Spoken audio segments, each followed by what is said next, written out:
จ่ายก็ได้เอาเงินไปเห็นแล้วเจ้าภาพใหญ่เจ้าภาพใหญ่เจ้าภาพใหญ่เจอได้เป็นแถวสวยๆเลยนะไปได้แล้วบอาจารย์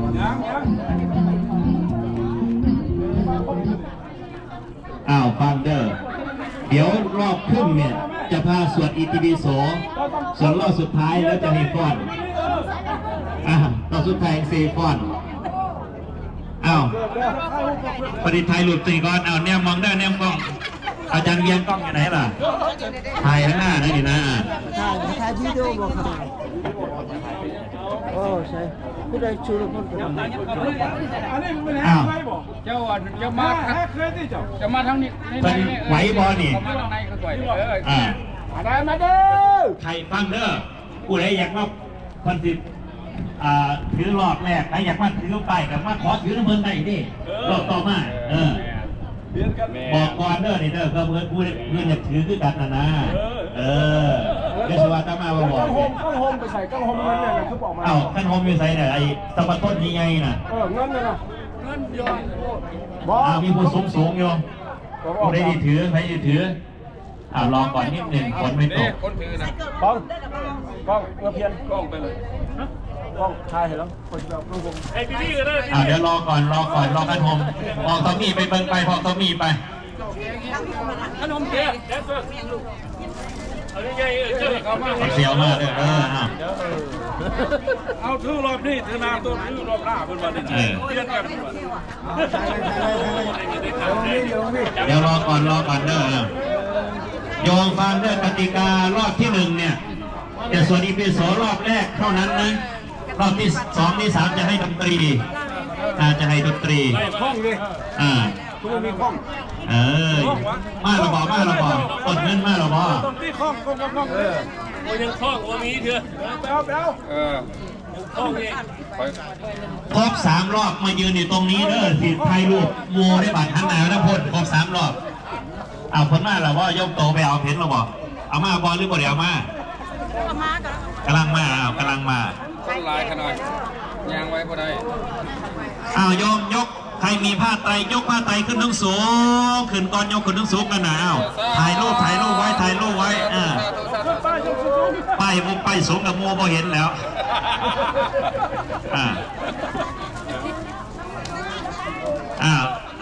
ยอมต้องมียกขึ้นทั้งสูงเลยนะทีนี้นะยกขึ้นทั้งสูงเด้อยกขึ้นเตี้ยบ่ได้เดี๋ยวไม่ออกโม่จับเอาขาใส่ต่อขาขา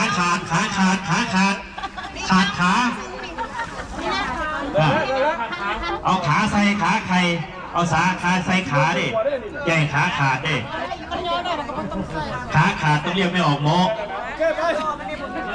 ทำไมยังไม่ได้ขาดยกขึ้นยกทอมมี่ขึ้นสูงมาจะถ่ายรูปตัวนี้ก่อนหน่อยหนึ่งยกขึ้นสูงมันต่อขาก่อนบอกว่าต่อขาก่อนทอมมี่ได้อยู่อ่ะต่อขาได้อยู่อ่ะเอาขาซุกเข้าไปยกขึ้นตัวสีดำคืออย่างตัวสีดำนะเอาสีดำออกหน้าตัวสีดำออกได้ยี่บ่เอาเขาปั้นโอเคเขาเลยได้จะขันจะมันแน่นเอาเขาเลยยกขึ้นบานนี่ยกขึ้นทั้งสูงบอยกขึ้นอีกเลยยกขึ้นอีกมองมาแต่นี่แน่นะพี่พอกโตมือลงอีกพอกโตมือลงอีกมือลงเรายกกันขึ้นทั้งสูงหมดยกขึ้นอีกมองมาทางกล้องมองมากล้องแนมกล้องมาพี่แนมนี่เริ่มเจ้าภาพกฐินหันมาไม่ออกโยมอนุชาอยู่ไสล่ะเราอยู่ไกลไม่ออกคนไหนไม่ออกทำมาบางนั้นบางคำโอ้ยยมเลบางเลยเนี่ย3 เจ้าภาพยืน3 เจ้าภาพมาเห็นบอกก่อนไม่ออกย้ำเข้ามาเนี่ยบอกรีบังเนี่ยบอกเบ้ย้ำข้างขายเนี่ยว่าสั้นบังเจ้าภาพกฐินไม่สูงไรพวกด้วยไม่ออกมวยบ่เห็นไม่ออกมวยบาทนี่พร้อมเพียงกันเด้อไม่ออกกันบ่เห็นบาทนี่ไอ้ขน้อยมาอยู่ท่าหนาเป็นนี่แหละเพิ่นตัวใหญ่ต้องหาผู้อื่นแล้วนั่นน่ะ เอามาจับสไปอ้าวพร้อมกันเด้อเอาพร้อมกันหน้าที่หนึ่งอิติปิโสพร้อมกันนะเอาอิโสพร้อมหนึ่งก่อนอิโตสุขโตโลกาภิทุอนุตตโรปุริสัตธรรมสารติสัทธาเทวมนุษย์พุทโธภะคะวะติสวากขาโตภะคะวะตาธัมโมสันทิฏฐิโกอัคคาริโกอิปัสสิโกโอปนัยโกปัจจตังเวทิตาโพวิญโยหิเจสุปฏิปันโนภะคะวะโตสาวกสังโฆสุปฏิปันโนภะคะวะโตสาวกสังโฆอายาปฏิปันโนภะคะวะโตสาวกสังโฆสามีจิปฏิปันโนภะคะวะโตสาวกสังโฆยะติปังโอ้ยโยโยโย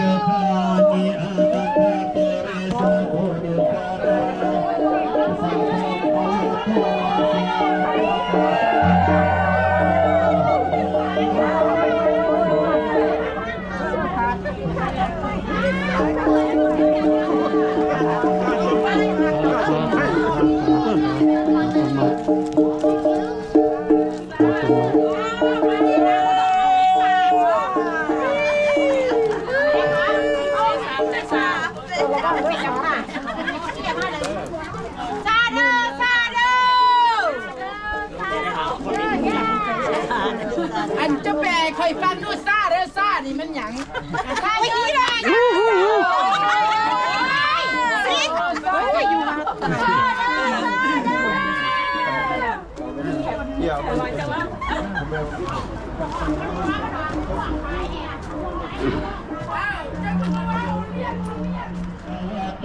สาวกสังโฆ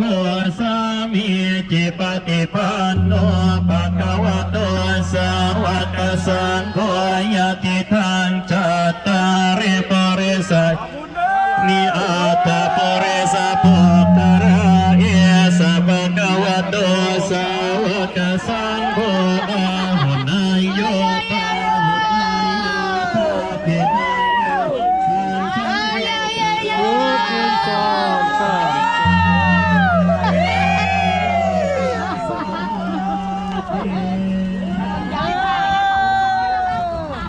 หนึ่งสองสามอีกสองสามโอเคได้แล้ว โอเคสบายดีเลย บายดีบายดี in video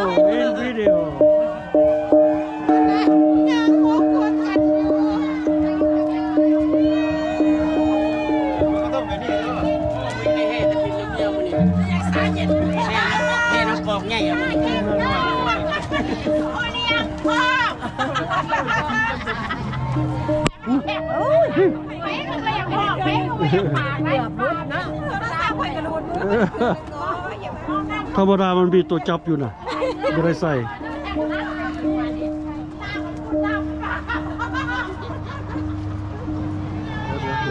เดี๋ยวย่างเลยหน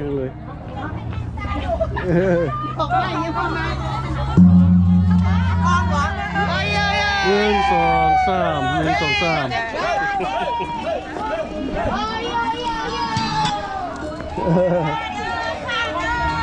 ่ายก่อนเอาบุญกันกันเด้อมาข้ามไปกันเอา30นับนะ ยับมา 1 2 บอกกันในบ้านวันอยู่เดี๋ยวร้อยแต่หนึ่งสองสามไปเลยย่างเลย คนไทยหนึ่งสองสามโอเค เม่นหวา ไปสิเข้ากอง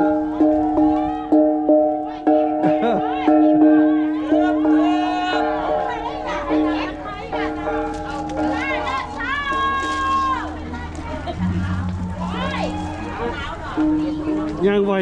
งไวโบนาวหรอก บนน้ำแล้วเข่าแล้วจะเป็นไข่แต่ไหนถามเลยนะไปกับ รอบนี้รอบที่3นี่เนาะ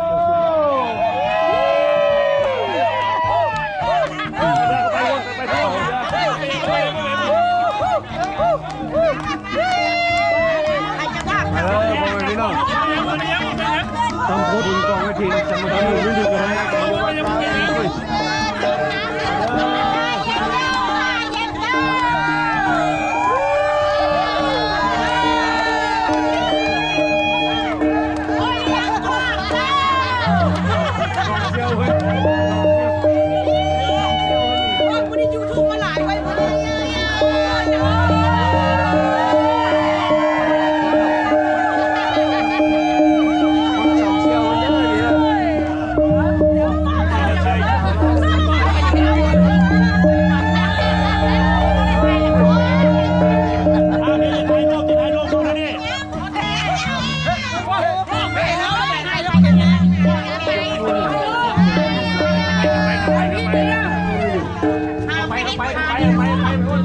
ันเสตุธรรมังอนุกัมปิมังปัจจัง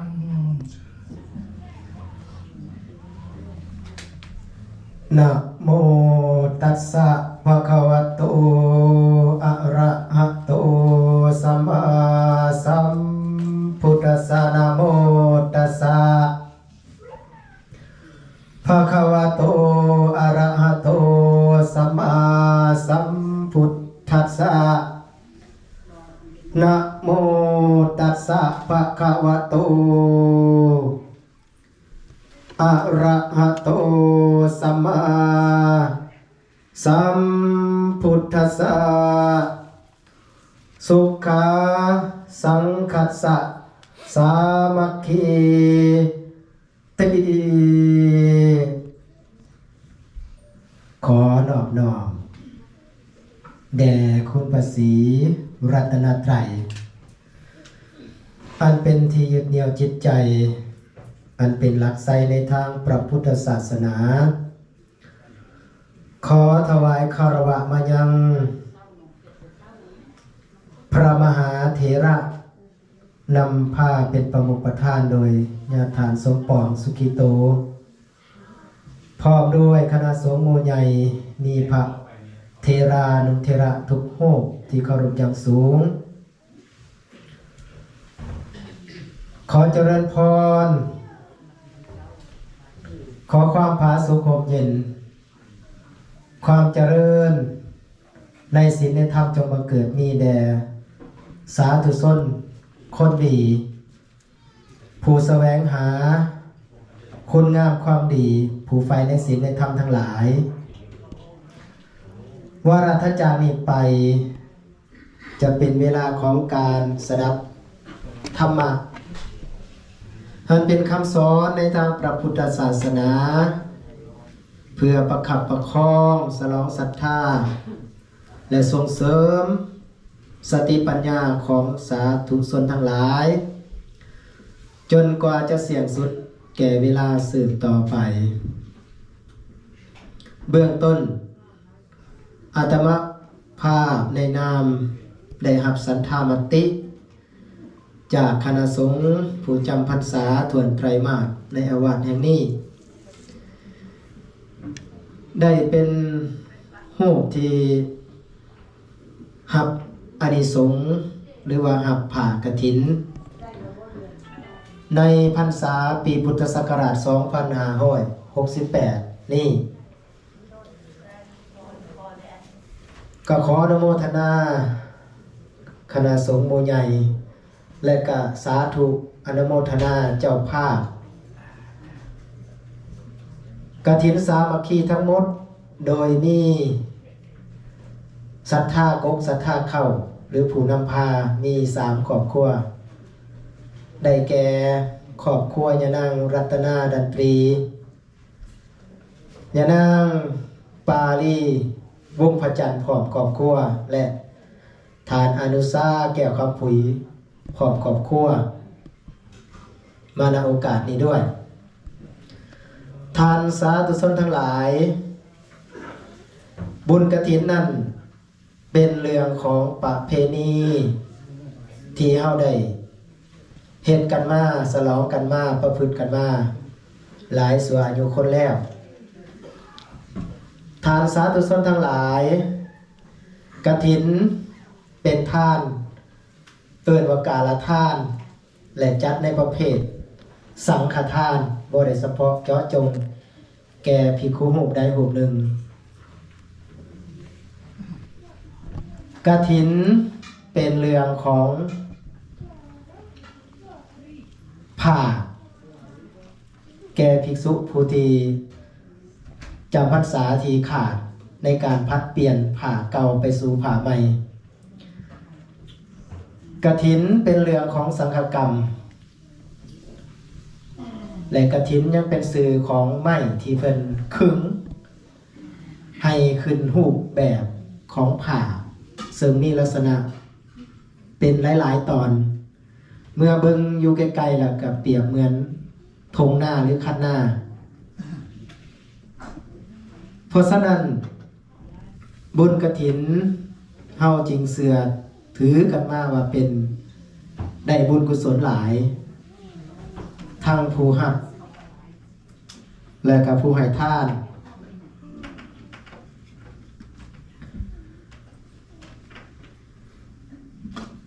ญาติโยมทั้งหลายต้นเหตุของกฐินโดยย่อก็มีภิกษุชาวเมืองปาฐาหรือ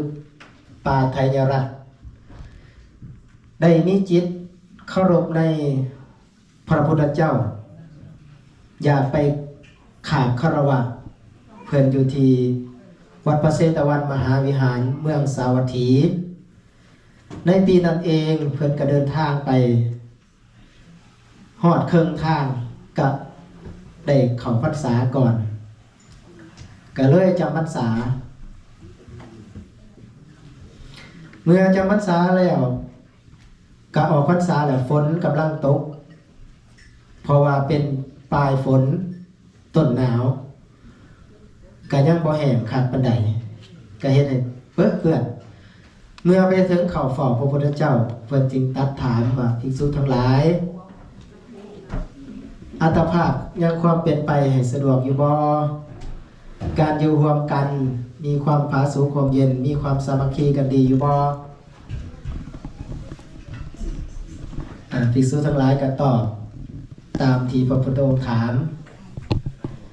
แต่ว่าสิ่งที่เกิดขึ้นก็คือ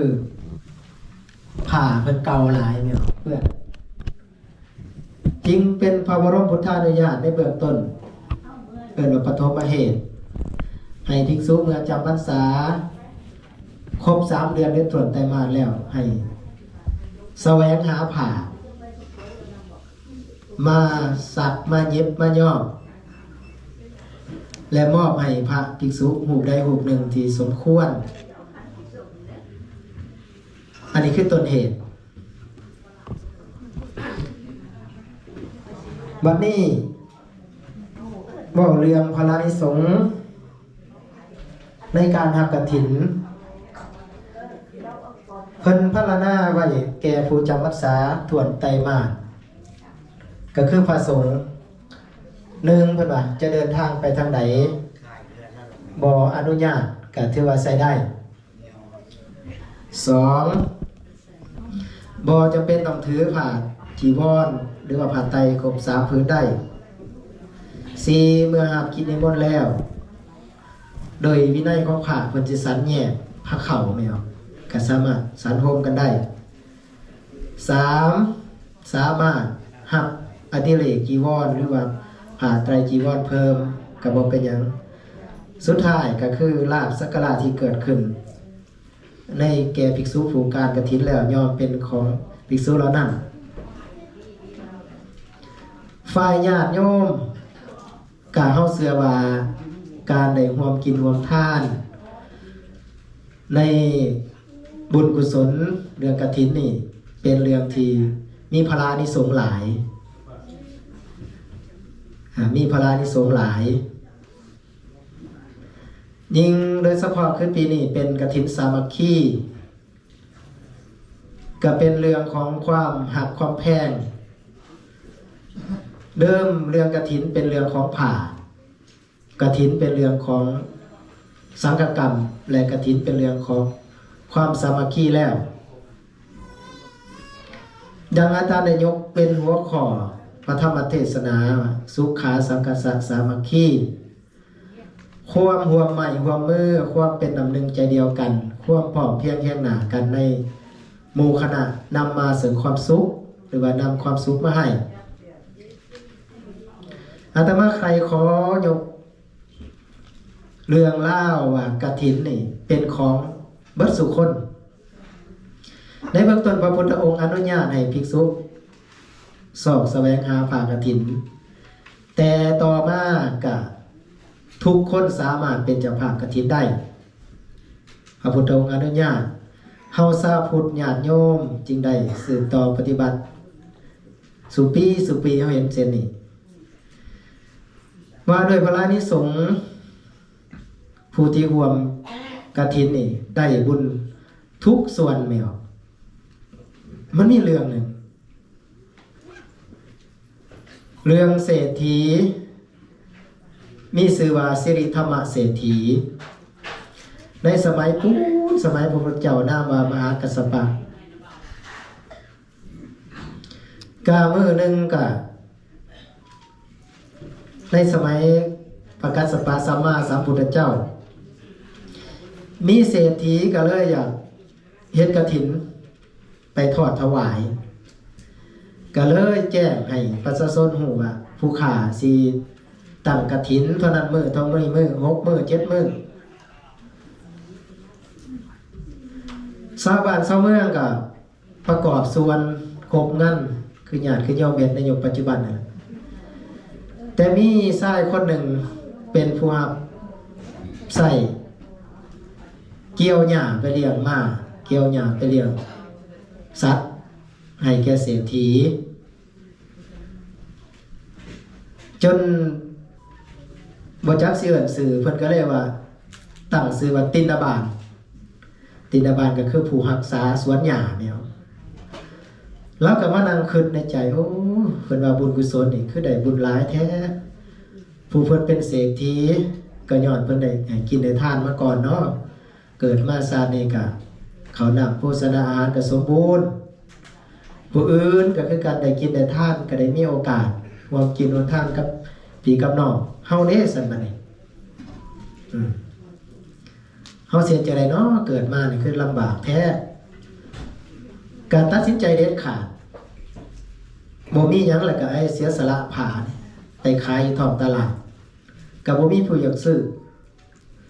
แต่ก็มีผู้ใจบุญก็เลยตัดสินใจซื้อมาหามาสุกพอได้ปัจจัยตัวนี้แล้วก็โอ้เห็นใจเนาะไปกอบส่วนนั้นก็เอาไปให้เททานเศรษฐีสิริธรรมเศรษฐีเพิ่นก็ได้ไปซื้อเข็มซื้อได้นี่แม่มาผสมในกองกฐินจะว่าในคัมภีร์ทางพุทธศาสนาเมื่อได้ทอดทานกฐินแล้วก็ตั้งอยู่ในศีล5ศีล8เป็นผู้มีสัมมาทิฏฐิประกอบสัมมาชีพไปเรื่อยๆบัดนี้คันสิเข้าไปหาทานเศรษฐีเอิ้นมาพบก็บ่มีผ้านุ่งผ้าห่มขึ้นน่าอายก็นุ่งใบไม้เข้าไปทานเศรษฐีก็เลยมอบรางวัลให้แล้วก็เป็นคนตั้งอยู่ในศีลในทานและก็ประกอบอาชีพก็เป็นฐานะดีขึ้นแล้วเมื่อสิ้นอัตภาพของความเป็นมนุษย์เพิ่นก็เอาตนไปเกิดในสวรรค์อยากสรุปซ้ำห้อมให้ญาติโยมได้เห็นในเรื่องนี้ว่าในเรื่องนี้ก็1คือผู้เป็นเศรษฐีก็เป็นคนมีฐานะอยู่แล้วแล้วก็เป็นคนใจกว้างเพราะฉะนั้นเรื่องกุลกฐินในข้อที่1ก็คือเป็นเรื่องของความใจกว้างเนี่ยใจกว้างคือญาติโยมผู้สิกินสิทานประกอบบริวารนั่นนี่10ห้อยได้ใหญ่ถือว่าเป็นบุญกุศลของเฮาให้เฮาภูมิอกภูมิใจในส่วนนี้ผู้ที่เป็นคณะกรรมการอภิสรผู้ที่เป็นผู้นำผ้าผู้ที่เป็นศรัทธากกเข้ากระใจกว้างร่วมกันกินกันทานเหมือนดังตัวอย่างสิริธรรมเศรษฐี ต่อมาคนทั่วไปก็ได้ร่วมกินร่วมทานในส่วนอื่นๆผู้ที่มีทรัพย์น้อยก็สามารถร่วมน้ำเพิ่นได้หลังนิทานที่ยกเมื่อกี้นี่ก็คือตินาบาลเนี่ยเราก็ได้อานิสงส์เพราะฉะนั้นผู้ใดได้ทานผ่าก็มีปรากฏในหลายคัมภีร์ว่าชื่อว่าเป็นผู้ให้วันนะผิวพรรณงดงามพุทธพองเกิดศาสตร์หนึ่งศาสตร์ใดก็มีสุขภาพแข็งแรงเมื่อได้ให้ทานเป็นสังฆทานแล้วชื่อว่าความยากให้เข็นใจให้ทรัพย์อัปปัญญากสิห่างไกลจากเฮาเพราะฉะนั้นความหักความแพงผู้คนทั้งหลายกสิหักแพงเหมือนคนทั้งหลายหักแพงสิริธรรมเศรษฐี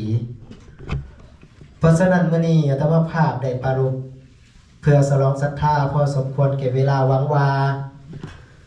ทานทั้งหลายที่เป็นผู้รับผิดชอบเป็นคณะกรรมการรับผิดชอบงาน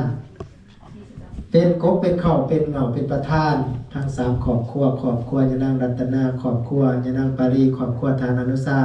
ได้สาธุชนทั้งหลายที่อยู่ไกลและอยู่ไกลทางภายในและต่างรัฐได้ร่วมคิดร่วมใจประกอบด้วยศรัทธาที่จิตใจคือความเสื่อมภาษาธาคือความเลื่อมใสในทางพระพุทธศาสนาโดยความบริสุทธิ์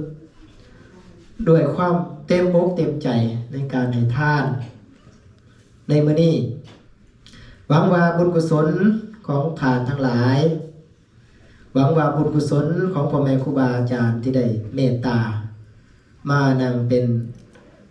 อนุโมทนากฐิน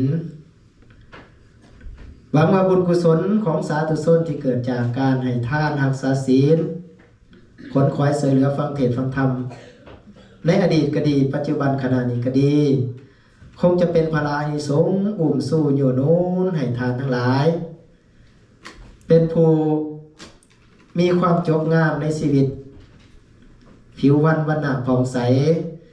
จิตใจกว้างขวางโภคทรัพย์สมบัติบ่ขาดบ่เขินและเป็นคนหักหอมของหมู่มนุษย์และเทวดาทั้งหลายอาตมาภาพขออำนวยอวยพรให้ญาติโยมทั้งหลายขอให้เป็นสุขสดชื่นทุกคืนวันให้ความฝันเป็นจริงในสิ่งที่หวังให้มีอายุวันนะสุขพลังให้มีชื่อเสียงเด่นดังด้วยความดีเจริญด้วยจตุรพิธพรใส่ทั้งสี่คืออายุวันนะสุขสมควรแก่เวลาเอวังก็มีด้วยประกาศนีสาธุสาธุสาธุอนุโมทามิขอให้สาธุดังๆขอให้รวยๆทุกคน